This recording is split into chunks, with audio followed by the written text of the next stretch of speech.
Okay, so I came past this tweet today of a guy called Dave Mays, and he basically said something that, well, kind of encouraged me or made me happy for like at the place at which I'm at.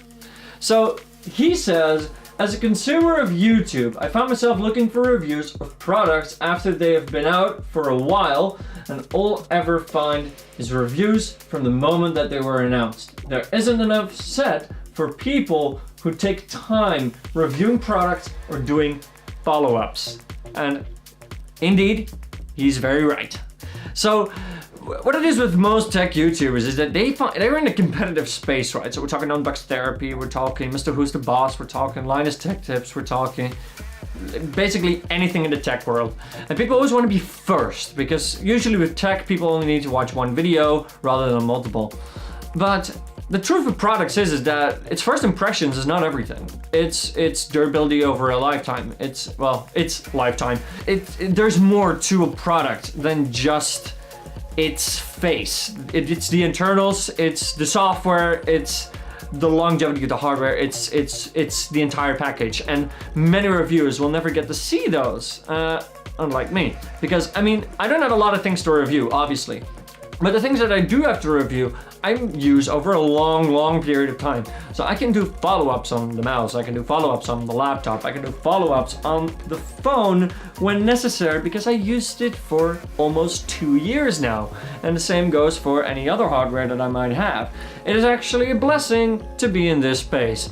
Even though you don't get as many views in the initial weeks at least, but when you first get to the launch product and you cover it for longer periods of time, you actually get a lot more out of it than if you were to just do the announcement, that's it. So if you want to cover every single phone, for example, over the entire year, good luck, because you're not going to be able to review any of them long term, which is not really a good thing. I mean, Unbox Therapy tries. He tries by doing, like, switching to a phone for like a month or two at most, or like mostly a month, 3 weeks or so.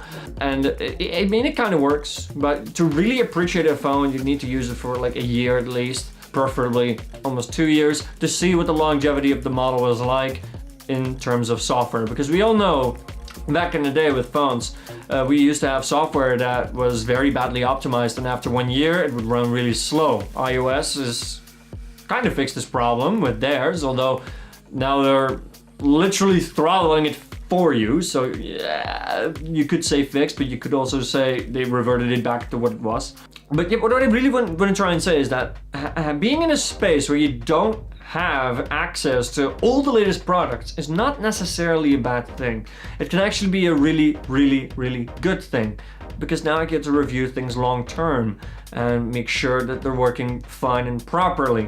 And that, I think, is much more valuable for people long term that are trying to actually save money than people basically just going for the launch product and that's it, be end all. Like, no, that's not a good thing. For people that care about a consumer not losing their cash or investment and making sure that they buy the right thing, which I will call the tech police, which I will consider myself part of, these people actually want to help you and update you on the product regularly, or at least semi-regularly, and tell you like how it's performing and be upfront about it. And that's something that I do. So that's why you're also gonna get a video pretty soon about my laptop. I'm gonna return it, but wait for the video for me to tell you why. There's a lot of videos that I want to make. There's also a game that I want to talk about. 2 games actually, because there's one that's been re-catching my eye and another one that's really exciting. But yeah, to sum it all up, I'm happy in the space that I'm in, and I am happy to see you all grow with me. We're right now at something like 320 subscribers, which is, to me, amazing. I never used to get this far, and I guess that my hard work, or some of my hard work, I mean, I have been procrastinating quite a bit, but I'm trying my hardest to up the game and to up my programming again. I mean, I've been slacking with programming, don't get me wrong, and apologies to my project associate, but we're gonna get through this. I'm sure we can. Anyhow, I want to thank you guys for listening to me. I just quickly wanted to say that I'm very thankful of the position that I'm in, and that I shouldn't be complaining that I'm not as big as most other YouTubers out there. So, you know what? I'm happy. Anyhow, thank you for watching, and hopefully I'll catch you guys next time. Peace.